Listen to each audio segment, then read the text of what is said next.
నలుగురు ఉంటాం. రఘు అన్న ఉంటారు, తులసి అక్క ఉంటది, ప్రశ్న రావని ఉంటారు, నేనుంటా. మా నలుగురు ముఖాలు ఉంటాయి, మాకు మొండాలు ఉండవు. కుక్క ఉంటది, కుక్క. కొన్నిసార్లు అవి గొర్రెలు అవుతాయి.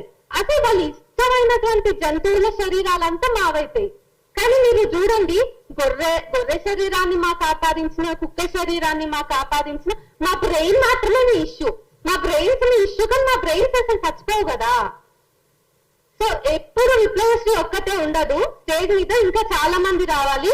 వాళ్ళందరి కోసం నేను ఆల్రెడీ చెప్పినట్టుగా ఒక యూనివర్సిటీ స్టూడెంట్ గా క్వాలిటేటివ్ రీసెర్చ్ చేస్తున్నా. కాబట్టి ఈ రోజు నా కోసం మీరు ఎట్లా నిలబడ్డారో, ఆ రీసెర్చ్ లో భాగంగా నేను తర్వాత తీసుకునే కార్యాచరణలో, నేను చేసే ఒక పోరాటంలో పెద్ద మాటలు అనిపించినా నేను సెటప్ అయిపోయినాను. నాకు ఓకే ఇదంతా, నాకు ఇవ్వండి ఈ ట్రోల్ అంతా, బట్ తర్వాత వాళ్ళని మేమేమి అసభ్యకరంగా మాట్లాడమనే మాట నాకు ఇస్తారా?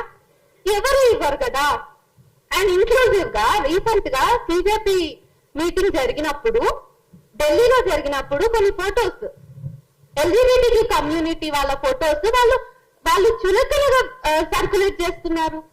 అంటే ఏంటి, అందరికీ హక్కులు ఉంటాయి అన్నప్పుడు ఆ ప్రొటెస్ట్ లో వాళ్ళకి భాగస్వామ్యం ఉండకూడదా? అండ్ ఇంకా ఎడిటింగ్స్, మార్ఫింగ్స్ అనే ఇంకా చాలా ఫొటోస్ కి జరిగినాయి. మీ దాకా ఒకటే వచ్చింది. ఇంకొక ఫోటోలో నేను ఎల్జిబిటి కమ్యూనిటీకి చెందినటువంటి ఢిల్లీ ప్రొటెస్ట్ లో పాల్గొన్న వీరులు ఉన్నారు. నేను వాళ్ళని వీరులనే అంటా. సో మేమిద్దరం పక్క పక్కన కూర్చొని భుజాల మీద చేతులు వేసుకున్నట్టుగా ఫోటో ఉంది. నాకు అదేం అశ్లీలంగా అనిపించలేదు. మేము ఇంకా ప్రశ్నిస్తున్నాం, అరే మేము డైరెక్ట్ కలిసి చర్చలు చేసుకోకపోయినా మా ఇద్దరిని కలిపి నువ్వు ఎడిట్ చేసినావనే చూస్తా నేను. ఇక్కడ ఎవ్వరు కూడా, ఇప్పుడు ముఖ్యంగా జెన్జీలో చాలా వాయిస్లు ఉన్నాయి. నేను 100 మంది పేర్లు చెప్పమనండి. జెన్జీలో ఉన్నటువంటి యాక్టివిస్ట్ల పేరు నేను చెప్తా. ఎవరైతే కమిటెడ్ గా వర్క్ చేస్తున్నా నేను చెప్తా. సో వీళ్ళు కూడా ఏం భయపడరు. మీరు ఆర్గనైజ్డ్ గా, మీ వెనుక వ్యవస్థలు ఉన్నాయి, మీ వెనుక చాలా చాలా పెద్ద వ్యవస్థలు ఉండొచ్చు. మా దగ్గర డబ్బులు లేకపోవచ్చు, కానీ మా దగ్గర నిజం ఉంది. మేము ఎంత దూరం అయినా సావడానికి కూడా సిద్ధంగా ఉన్నాము అనేది మేము మస్తు సార్లు చెప్పుకున్నాం. మళ్ళా రిపీట్ చేయాల్సినటువంటి అవసరం లేదు.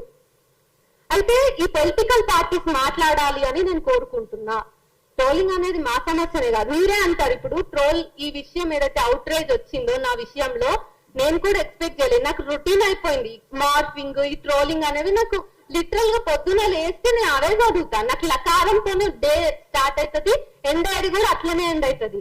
అయితే నాకు వచ్చిన బూతులకి మా ఫ్రెండ్స్ కి అసలు మీనింగ్స్ కూడా తెలియవు.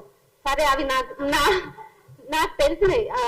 సభాముఖంగా నేను చెప్పదలుచుకోలేదు, అవి అంత అసభ్యకరంగా ఉంటాయి. సో అలాంటి బూతులను నా రోజు అంతా గడుస్తుంది.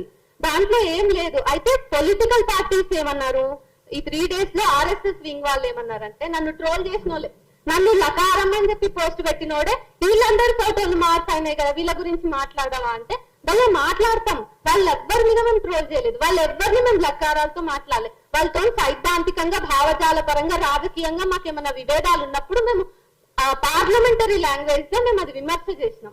మేము ట్రోల్స్ చేయలేదు ఏనాడు. మేము ఏనాడు బూతులు తిట్టలేదు ఒకరిని పట్టుకొని.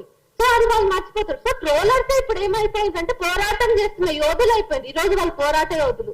వాళ్ళు ఈ 3 days లో నన్ను ట్యాగ్ చేసి పెట్టింది ఏంటిదంటే, మేము పోరాట యోధులం, నువ్వు ఫేక్ జర్నలిస్ట్, నువ్వు ఆన్ లిస్ట్. నేను ఏం ఆన్ చేసినా, నా బ్యాంక్ అకౌంట్స్ తీయండి, అంతా నేను ట్రాన్స్పరెంట్ గా ఉన్నా.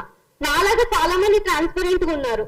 సో మీరు ఒకసారి ఇవన్నీ కూడా పట్టించుకోండి. పొలిటికల్ పార్టీస్ ఖచ్చితంగా దీని మీద మాట్లాడాలి.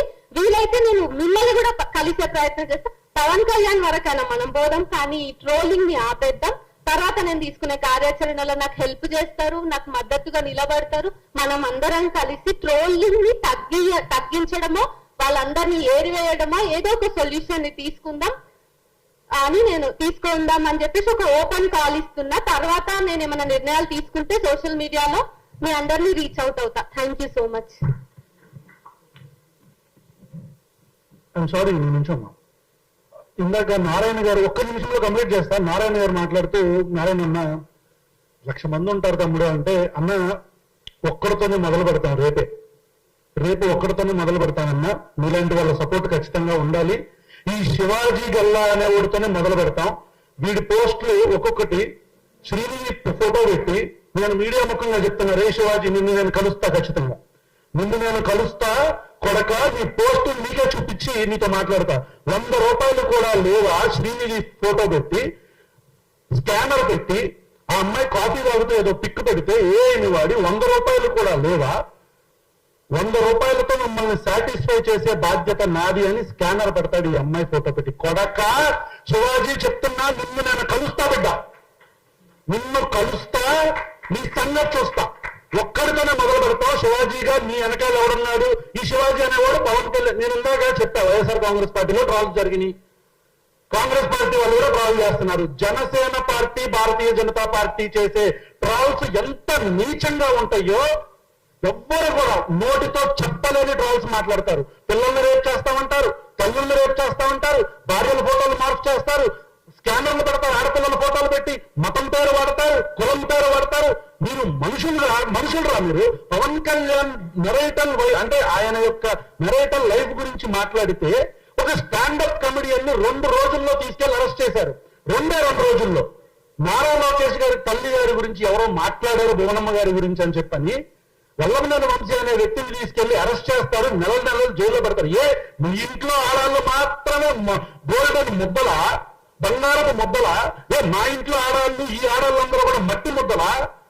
అంటే మీ ఇంట్లో ఆడాళ్ళకి మాత్రమే పరువు గౌరవం ఉంటాయా? అంటే న్యాయం మీకొకటి, సామాన్య ప్రజలకు ఒకట? Pawan Kalyan garu, you should take responsible for this bullshit happening on your name. మీ పేరు మీద, మీ పార్టీ పేరు మీద జరుగుతున్న ఈ ఆన్లైన్ హెరాస్మెంట్ కు మీరు బాధ్యత తీసుకోవాలి. ఆడు మీ పార్టీ వ్యక్తి అని చెప్తున్నాడు. కాదంటే ఖండించండి, లేదంటే మేము యాక్షన్ తీసుకుంటాం. అరే గల్లా, శివాజీ గల్లా, కలుద్దాం కొడక. నేను ఒక 2 పాయింట్స్ ని గుర్తు చేస్తా. ఇప్పుడు ఇది ఏదైతే నా ఫస్ట్ ఇప్పుడు ట్రోలింగ్ అదే మార్పుడు ఫోటో మీరు ఏదైతే మీ దృష్టిలోకి ఏదైతే వచ్చిందో, నాకు సంఘీభావాన్ని తెలియజేశారో, ఆ ఫోటో వచ్చిన తర్వాత ఒక వ్యక్తి ఆ ఫోటోని పవన్ కళ్యాణ్ ఫ్యామిలీలో ఉన్న ఆడవాళ్ళ ఫోటోలతో జత చేసి మీ ఇంట్లో ఆడాలని మేము ఇలా ఎప్పుడైనా అన్నామా అని చెప్పేసి పోస్ట్ పెడితే, నేను అసలు దేనికి రెస్పాండ్ అవ్వకుండా కూర్చున్నా. నేను ఆ వ్యక్తికి కాల్ చేసి, ప్లీజ్ భయ్యా ఆ పోస్ట్ డెలీట్ చేయండి, ఆ ఆడవాళ్ళు కూడా టార్గెట్ అవ్వడం నాకు ఇష్టం లేదు, అందులో కూడా నాకు నేనే కనిపిస్తా, లేకపోతే మణిపూర్లో ఉన్న మహిళ కనిపిస్తారు నాకు, దయచేసి అది తీసేయండి అని చెప్పి పోస్ట్ డెలీట్ చేపించిన. ఒక ఆడపిల్లకి సంఘీభావం చెప్పే పేరుతోటి ఇంకొక ఆడవాళ్ళని టార్గెట్ చేయడం కూడా ఇష్టం లేనట్టుగా మనమందరం మీద కూర్చొని మాట్లాడుకుంటుంటే, వాళ్ళు అదే పనిగా ఏదో పోస్ట్ కి డబ్బులు వస్తాయో ఏంటో వాళ్ళంతా ఆర్గనైజ్డ్ గా మనని దెబ్బ కొట్టాలని, మాట్లాడకూడదని ఏ దేవుడి పేర్లు అయితే చెప్పి వాళ్ళ ప్రొఫైల్స్ అని దేవుళ్ళ ఫొటోస్ లేదా అన్లాక్ ద ప్రొఫైల్స్ లేదా మోదీ ఫోటో లేదా పవన్ కళ్యాణ్ ఫోటో. అంటే ఇప్పుడు నేనేమనుకోని, ఒక రోజు నేను చూడలేక కామెంట్ పెట్టిన ఒకరు లతారాంని నన్నంటే ఆ డీపీలో దేవుడి ఫోటో ఉంది, ఇంతకీ నువ్వన్నావా, నన్ను నీ దేవుడు అన్నాడా, నాకు ఒక క్లారిటీ ఇవ్వు. నేను రేపు కేసు పెట్టాలంటే దేవుడి మీద పెట్టలేను కదా. పాపం ఆయన మీరు చేసే చర్యలకు ఆల్రెడీ డిప్రెషన్ లో ఉండింటారు, మళ్ళీ మా సైకాలజిస్ట్ పై వాళ్ళకి కూడా ట్రీట్ చేయాల్సి వస్తుందేమో, ఐ డోంట్ నో. అయితే అదొక విషయం. అయితే వీళ్ళకి నేను ఏ డ్రెస్ వేసుకున్నా మళ్ళీ అంటే నేను పద్ధతిగా చీర కట్టుకున్న ఫోటోని కూడా వదిలిపెట్టలేదు వాళ్ళు. సో వాళ్ళే చీర కట్టుకోమంటారు, మనం ఏదో చేస్తాం, మళ్ళీ అది కూడా ట్రోల్ అవుతుంది. వాళ్ళు ఏదో ఎక్స్పెక్ట్ చేస్తారు, కానీ అంటే వాళ్ళకి తెలియకుండా మనం ఆ అంశంలో మాట్లాడుంటాం. రీసెంట్ గా జరిగినటువంటి గౌస్ భాష అంశంలో వాళ్ళు ఇంకా మాట్లాడక ముందే మనం దాని మీద చేసేస్తాం, అన్ని అయిపోయాయి. మనం విక్టిమ్ పక్కన ఉంటుంటాం, మనం ట్రోల్స్ ఎదుర్కొంటూ ఉంటాం. లిటరల్గా సార్ వాళ్ళ అంటే విక్టిమ్ పాప నా పక్కన ఉంది, పోస్ట్ లో ఎక్కడ కూర్చున్నారు సెక్యులర్ గొట్టంగా వాళ్ళంతా అంటే విక్టిమ్ దగ్గర ఉన్నామమ్మా, ఇంకేం చెప్పాలి. సో మీరు కొంచెం ట్రోల్ చేసేటప్పుడు కూడా చూసుకోండి, అలవాటైన వాళ్ళని ట్రోల్ చేస్తే తర్వాత మీకు ఖచ్చితంగా ఉంటది. అయితే మేము ప్రజాస్వామికంగా మాత్రమే రివెంజ్ తీర్చుకుంటామనే నమ్మకాన్ని అనే దాన్ని కూడా మీకు ఇస్తున్నా. Thank you.